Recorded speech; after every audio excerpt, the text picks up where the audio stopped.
Bem-vindos ao nosso Pergunta pro Vinci. E aí, pessoal? Como é que tem passado? Entre em contato conosco de novo, a gente vai publicar ali no fim do vídeo todos os nossos contatos, né? O e-mail, o telefone, se vocês precisarem ou quiserem alguém para conversar ou quem sabe falar alguma coisa, entre em contato conosco. Hoje o nosso Pergunta pro Vinci vai lidar com 3 temas que são muito importantes para nós na vida cristã. Esses temas são contribuição da Home e da NECA, a nossa Eliane. Então, os temas de hoje vão falar sobre arrebatamento, benzimento e idolatria. Vamos começar do começo.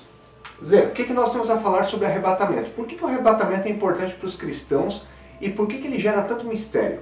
Pois é, a Bíblia fala sobre o arrebatamento, então não é uma coisa que as pessoas suspeitam que vai acontecer, mas a própria Bíblia diz que vai acontecer. Eu acho que até no meio evangélico é ponto comum, né? Todos os evangélicos creem no arrebatamento. O que difere entre algumas linhas da teologia é quando isso vai acontecer e como isso vai acontecer. Mas está certo, e Jesus mesmo falou sobre isso, como o encontro que aqueles que creram em Jesus vão ter com Ele, vão ser levados até os céus, onde vão se encontrar com o próprio Jesus. E na Bíblia nós temos algumas passagens que falam a respeito do arrebatamento, dessa vinda de Cristo. Quando Jesus sobe aos céus, os anjos depois dizem aos discípulos: olha, não se preocupem, assim como vocês viram ele subir, também ele voltará e buscará os seus. E eu lembro que quando eu era menor, eu via aquele filme Deixados para Trás, e eu vivia com muita preocupação e medo, porque toda vez que os meus pais demoravam para voltar para casa, eu pensei que eles tinham sido arrebatados. Eu pensei, ai meu chapéu, eles foram embora e eu fiquei, e agora, o que eu vou fazer? Será que Jesus não me quer? Será que Jesus não me deseja? Eu tinha medo de que eu ficasse e eles fossem embora, e o que eu ia fazer? Eu era uma criança, eu estava sozinho, como é que eu ia cuidar de mim mesmo? E o pior de tudo, como é que eu seria salvo? Para a gente poder também ficar tranquilo em relação a esse assunto sobre a vida de Cristo, a gente tem que estar tranquilo também no nosso relacionamento com Deus. Eu acredito que o medo que eu tinha do arrebatamento, ele foi embora no momento onde eu passei a ter uma caminhada com Cristo. E até antes da caminhada com Cristo acontecer de uma maneira oficializada, eu lembro que eu buscava constantemente esse Senhor. E esse assunto sempre me provocava medo, por causa disso, de que Jesus poderia voltar a qualquer hora. E se ele voltasse, o que aconteceria comigo? Por isso eu acredito que para que nós possamos ter a paz no coração, de que quando Cristo voltar, nós estaremos junto com Ele, nós temos que entregar a nossa vida a Ele, confiar nele, e lá nós saberemos também que o Espírito Santo estará habitando, e aqueles que são selados por essa palavra, por essa promessa, esses serão levados também. O arrebatamento é diferente da ressurreição dos mortos.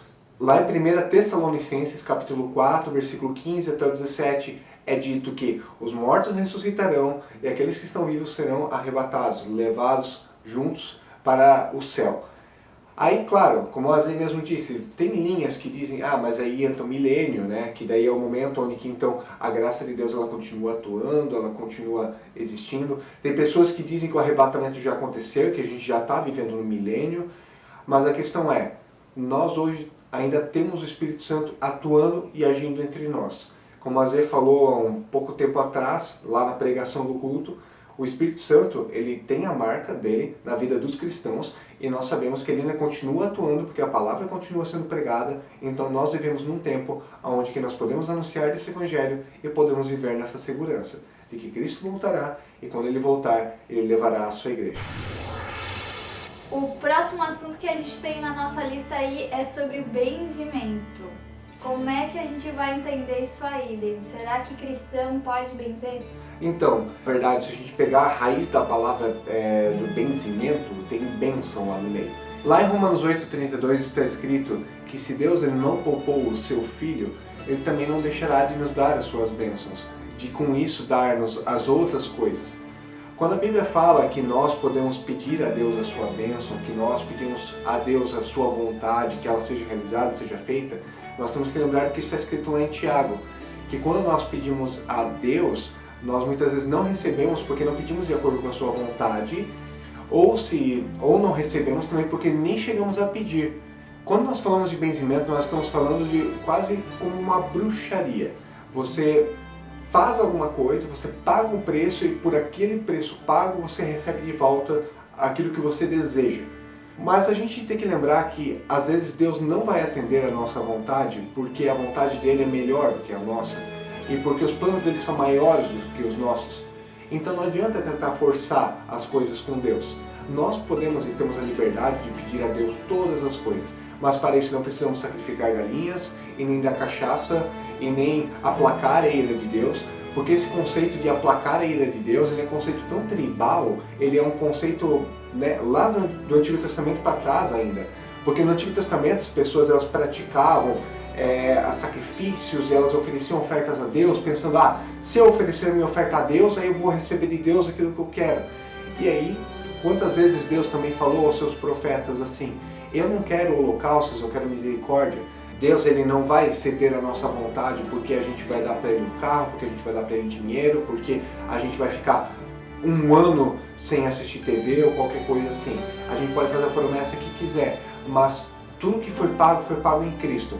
Com ele recebemos todas as coisas. A gente não precisa ficar ressacrificando nada e nem refazendo nada para receber as coisas de Deus. Ele nos dá gratuitamente. Então, se pessoas estão recebendo pagamentos, ou se elas estão concedendo bênçãos, dizendo, mas se você vier aqui e for benzido, aí você vai ser curado, aí você vai ser rico, aí você vai ter prosperidade, duvide muito disso. Pergunte, de onde que está vindo será esse poder? Será que ele vem de Deus? Será que ele provém da vontade de Deus? A gente sabe que o diabo ele também tem o seu poder e ele usa essas coisas para nos afastar do próprio Deus. E quando David falou sobre o sacrifício que a gente considera necessários para receber de Deus as coisas que a gente precisa, na verdade a gente pode lembrar que o próprio Jesus foi o sacrifício suficiente. Até a palavra sacrifício, ela tem a ver com a troca, né? A gente pensa, tem que matar alguma coisa? Não, é trocar. E Jesus foi isso. Jesus, ele foi o sacrifício perfeito e a gente não precisa mais dar nada para Deus para receber algo dele. E ele vai operando a vontade dele na nossa vida através de Jesus e não por outros meios que a gente tenta usar como meios humanos mesmo. E algumas pessoas até dizem, mas aí o benzimento a gente usa o nome de Jesus. O que tu acha disso, Zé? Pois é, a Bíblia mesmo nos fala que Jesus, ele nos avisou que muitas pessoas viriam e usariam o nome dele para fazer coisas que não eram a vontade dele. Então não é só porque alguém está falando o nome de Jesus que está sendo coerente com aquilo que é a vontade de Deus. Por isso é tão importante que a gente conheça a palavra de Deus, conheça a Bíblia, aquilo que ela nos mostra sobre quem Deus é, para a gente não se confundir, não ser enganado só porque o nome dele está sendo usado. E aí muitas vezes a gente pode acabar abrindo espaço para o próprio Satanás entrar na nossa vida e até as obras do inimigo serem praticadas no nosso meio. A gente sabe quantas pessoas que passaram pelo benzimento ou elas foram benzidas e depois elas tiveram que ser libertas, porque essas pessoas passavam por diversos tipos de opressão. Então nós não desejamos jamais que alguém venha a passar por isso e por isso desrecomendamos totalmente o benzimento e dizemos, se você quer conversar com Deus, você tem toda a liberdade. Deus já deu tudo aquilo que nós precisamos para termos acesso a Ele e perguntarmos pela sua vontade. E se nós perguntamos pela vontade dele, também devemos estar prontos a obedecê-la e a aceitá-la do jeito que ela vem. E se você já foi benzido e não sabe bem agora o que fazer, você mesmo pode procurar alguém para conversar sobre isso, para orar com você sobre isso. Você pode dizer para Deus que você não quer mais que isso determine a sua vida, mas que agora você confia nele e ele é tudo que você precisa. E ainda um tema que a gente vai conversar agora é a respeito de idolatria. Muitas pessoas pensam que idolatria é você se curvar diante de imagens, seja imagens de bicho, seja imagem de gente. Alguns dizem que idolatria é o que os católicos fazem, que é o culto aos santos. Quer dizer, o que será que a Bíblia fala sobre idolatria? Pois é, a Bíblia nos mostra que idolatria é quando nós buscamos colocar outras coisas no lugar de Deus. Quando Deus não é o Deus da nossa vida, mas a gente adora a qualquer outra coisa. E se a gente for pensar bem, na nossa cultura a gente não é acostumado a se curvar diante de estátuas, de animais ou de qualquer outra coisa. E a gente pode logo pensar, bom, esse não é um problema nosso, né? Porque a gente não tem nada a ver com isso. Mas, se nós pensamos na idolatria como substituir Deus por outra coisa, bom, aí a gente já vai entender um pouquinho diferente. Jesus mesmo disse em Mateus 6:21 que aonde está o nosso tesouro estará o nosso coração. Nós podemos pensar que a idolatria ela se deve somente a coisas que estão fora de nós. A gente pensa, eu posso acabar adorando uma pessoa, eu posso acabar adorando um jogo, eu posso acabar adorando uma prática. No fim das contas, a idolatria ela se acusa por aquilo que tem ocupado o nosso tempo e tem sugado as nossas forças, as nossas energias, o nosso dinheiro. Tá, mas por exemplo, como é que a gente pode saber se estamos tendo um outro ídolo na nossa vida? A idolatria, ela muitas vezes é tão sutil, ela é tão imperceptível. Um exemplo é a idolatria que nós temos a nós mesmos. A gente ocupa muito tempo fazendo coisas para ser agradado, muito tempo buscando ser reconhecido. Quantas vezes não tiramos a foto e colocamos lá no Instagram, no WhatsApp ou no Facebook, esperamos receber curtidas, esperamos que as pessoas elas possam nos venerar, nos adorar e ficamos felizes com isso, nos arrumamos, gastamos tempo tentando ficar bonitos ou então nos satisfazer, ficarmos felizes e fazer a nossa vontade. No fim das contas, eu acredito que uma das idolatrias mais perigosas é a idolatria que a gente tem a nós mesmos. Nós dizemos, eu odeio o celular, eu detesto essa porcaria de celular, não gosto do WhatsApp, não gosto do Instagram, isso ocupa muito meu tempo. Você consegue ficar um dia longe disso, por acaso? Por que você não consegue? Porque você precisa ser reconhecido, porque você precisa ser amado, você precisa das outras pessoas podendo te reconhecer e dizer o quanto que você é importante, o quanto que você é especial. A gente diz que odeia esse tipo de coisa, que a gente não gosta desses falsos ídolos, que a gente na verdade ama e adora a Deus, mas quanto tempo nós temos amado e adorado a Deus? Se nós ficarmos um dia longe da sua palavra, nós sentimos falta dela? Ou será que nós nem sequer percebemos mais a ausência de Deus na nossa vida? Mas se nós ficarmos um dia sem sermos reconhecidos, um dia longe do celular, a gente aguenta? Eu já vi vídeos de pessoas que choraram por terem que ficar separadas do seu telefone por sequer um dia, uma semana, imagine só, porque elas não aguentavam, não sabiam mais o que fazer, porque o centro da sua adoração era a si mesmos. Então tantas coisas podem acabar ocupando o lugar de Deus na nossa vida e a gente acaba não percebendo. Isso só revela o quanto que nossa humanidade ela é carente, ela é necessitada, ela é sozinha e nós precisamos de Deus para preencher esse espaço na nossa vida. E se Deus não tem preenchido espaço no nosso coração, então outras coisas estão preenchendo. A pergunta é, o que está ocupando o teu tempo, o que está sugando as suas energias, o seu dinheiro e o que está te consumindo diariamente e o que você anda consumindo diariamente? Desde a criação nós fomos feitos para nos relacionarmos com o próprio Deus. Nós fomos criados para sermos amados por Ele e para adorar a Ele. Então, quando a gente decidiu viver longe de Deus, a gente decidiu viver sem uma coisa que é essencial para a nossa existência, que é o nosso relacionamento com Ele.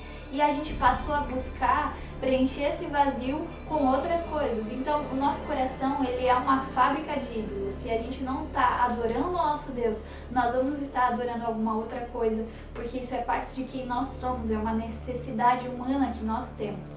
E como é que a gente pode saber, então, se a gente está idolatrando alguma outra coisa, né? A gente depende muito do discernimento do Espírito Santo. Pedir para que Deus possa estar revelando para nós os nossos ídolos e também nos capacitando a abandonar esses ídolos. Eu quero deixar o desafio para você, e é um desafio bem difícil mesmo, de dizer para Deus que você quer saber se você tem algum ídolo e que Ele possa tirar do seu caminho qualquer coisa que esteja impedindo você de ter um relacionamento mais íntimo com Ele. E a verdade é que Deus ele vai tirando coisas que a gente ama muito desse processo, mas a melhor coisa que nós podemos fazer é nos colocar à disposição de Deus para passar por isso.